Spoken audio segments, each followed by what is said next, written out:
Здравствуйте, мои дорогие! Сегодняшний таро-прогноз, который вы сейчас увидите, это расклад для представителей знака Лев. Давайте посмотрим, что же ожидает львов на следующей неделе. Нас интересует неделя с 6 по 12 июля. Какие у вас карты выпадут в нашем сегодняшнем таро-прогнозе на неделю.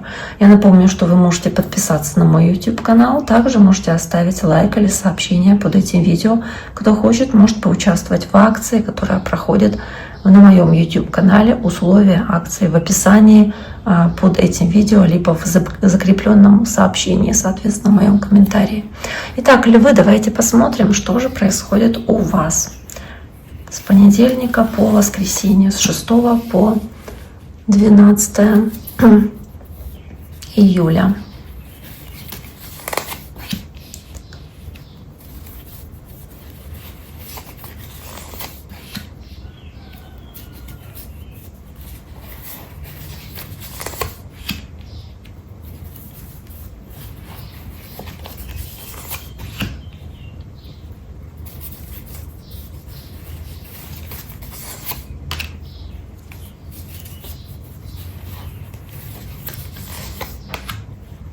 Итак, что у нас есть? У нас есть первая карта, это принцесса жезлов или паж жезлов, огненная стихия, ваша стихия, карта вашего огненного знака зодиака, соответственно. И она показывает такой вот, знаете, ваш энтузиазм в желании завершить что-то неподходящее вам, может быть, не очень позитивное, негативное, да, что привносит стресс определенный в вашу жизнь, и вам как будто бы хочется из этой ситуации, соответственно, уйти, оторваться от нее, и у вас достаточно смелости для того, чтобы это сделать.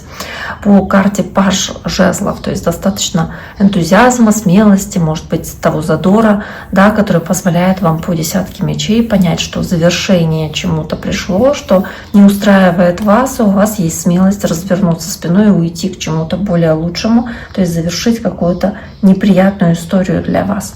Дальше идет карта после десятки мечей, четверка жезлов. Это карта опоры и поддержки, возможности почувствовать гармонично себя в общении с близкими, с родственниками в целом, сохранить гармонию, уют и порядок там в вашем доме, мирные какие-то взаимоотношения с близкими, которые для вас важны здесь. В целом это карта мира, это карта процветания, и сама по себе она очень хорошая. Давайте подумаем, что здесь еще может быть по четверке жезлов у вас. Здесь же еще есть и паж мечей, то есть карта воздушной стихии, воздушного знака. Вы можете узнать какую-то информацию, касающуюся кого-то из ваших близких, вашего дома. Вы можете здесь использовать какой-то удачный, хороший шанс, касающийся вашего дома, снова-таки по пажу мечей, использовать эту информацию себе на благо, себе в пользу. По пажу мечей здесь очень много честности, очень много решительности в ваших действиях, и в отношении с окружающими также. Здесь может быть прояснение в каком-то вопросе, то есть можете узнать что-то, что было от вас скрыто здесь. Есть шанс это узнать. Дальше идет карта императора, карта, по сути, это человека знака Овен, да, карта, может быть, общение с человеком знака Овен для вас будет здесь актуально, но также здесь и ощущение, что вы можете принимать позицию такого вот императора, да, со своей стороны, вместе с колесом фортуны, какие-то удачные события, которые происходят в вашей жизни, когда вы беретесь за то, чтобы управлять вашей жизнью полностью, за то, чтобы проявлять себя здесь по императору, как человек, превосходящий там в этой ситуации других, или занимающий лидерскую какую-то позицию, авторитарную. То есть вы здесь, в принципе, ведете себя как хозяин положения, и по колесу фортуны все решения, которые вы принимаете в своей жизни, они удачные, судьбоносные, какие-то очень успешные и, на самом деле, очень хорошие. Возможно, действительно, что-то здесь касается человека знака Овен по этой карте.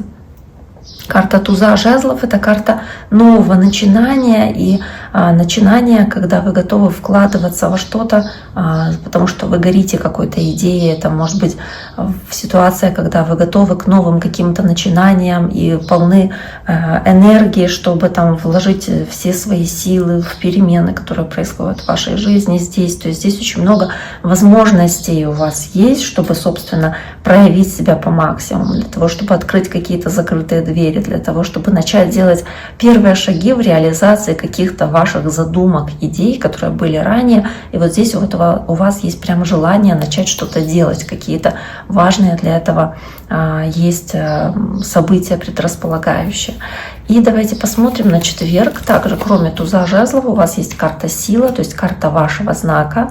Она соответствует знаку Лев, она показывает вашу силу, готовность здесь проявить себя на максимум, свою силу, свои возможности. И по карте сила также уверенность в себе и такой эмоциональный подъем, который испытываете в связи с этим новым начинанием. Для кого-то здесь все что угодно может касаться нового начинания, новой работы, новых каких-то отношений, то есть что-то, что вас зажигает, что-то, что позволяет вам чувствовать определенный такой прилив энергии, сил, да. Следующая карта у вас карта семерка жезлов. Здесь борьба и настойчивое желание преодолеть все препятствия, которые могут встречаться на вашем пути. Если что-то даже как будто бы не получается, вы готовы здесь стойко решать эти неприятности или какие-то препятствия. Вы готовы здесь справляться с критикой со стороны других людей, не обращаете внимания на каких-то недоброжелателей. Даже если они есть, вы как будто бы занимаете более высокую позицию и смотрите на ситуацию свысока, либо вы здесь по семерке жезлов сможете вот каким-то образом как будто себя отгородить от неприятностей, которые здесь происходят, заниматься своими делами, своими вопросами, соответственно, своей работой, допустим, тем, что для вас важно, не обращая внимания на окружающий шум. И восьмерка кубков здесь также о том, что да, могут иметь место какие-то неприятности и разочарования в этот день, но вы при этом справляетесь с неуверенностью, которая здесь идет вслед за вот этими вот неприятностями, и стараетесь их максимально преодолевать, то есть бороться с этими сложностями, трудностями, не отчаиваетесь и стараетесь сохранять уверенность в себе. Карта рыцаря кубков, карта водного знака. Возможно, вы здесь общаетесь с водным знаком, вроде раков, рыб или скорпионов в субботу. Также у львов здесь может быть что-то связанное с воздушным знаком. Это весы, близнецы или водолеи. В целом здесь много может быть общения с другими людьми, поэтому здесь выпали карты двора. И по королю мечей, и по рыцарю кубков вы стараетесь в таком сочетании, да, меньше смотреть на ваши внутренние ощущения, не руководствоваться только внутренним ощущением, чтобы не позволить какому-то внешнему, опять-таки, воздействию или какому-то человеку замылить вам взгляд или как-то запутать вас, может быть, по рыцарю кубков, внушить вам что-то или какие-то скрытые мотивы преследовать.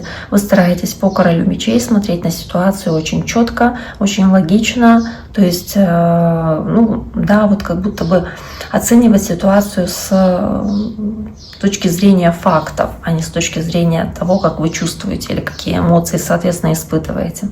Карта мир, карта успешного завершение какого-то цикла или какого-то важного этапа, для кого-то успешное завершение недели, ощущение, что вы достигли каких-то важных здесь вех, какого-то важного успеха, соответственно, в воскресенье. Может быть, просто что-то завершили, не знаю, книжку читать или вот что-то такое вот сделали. И по карте рыцаря кубков также это вас очень вдохновляет, воодушевляет. Может быть, вы с кем-то общаетесь на расстоянии, поэтому карта мир — это какое-то дистанционное общение, и оно тоже может быть очень позитивное. Или вы узнаете что-то, касающееся чего-то, что происходит на расстоянии в мире, да, от вас. И по рыцарю кубков, опять-таки, это что-то очень оптимистичное, что-то, что заставляет вас как будто розовые очки на себя одевать в очень позитивном русле и видеть вещи.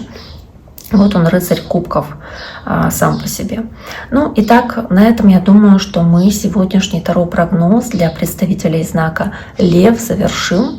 Я желаю вам всем всего самого наилучшего. Берегите себя и до скорого.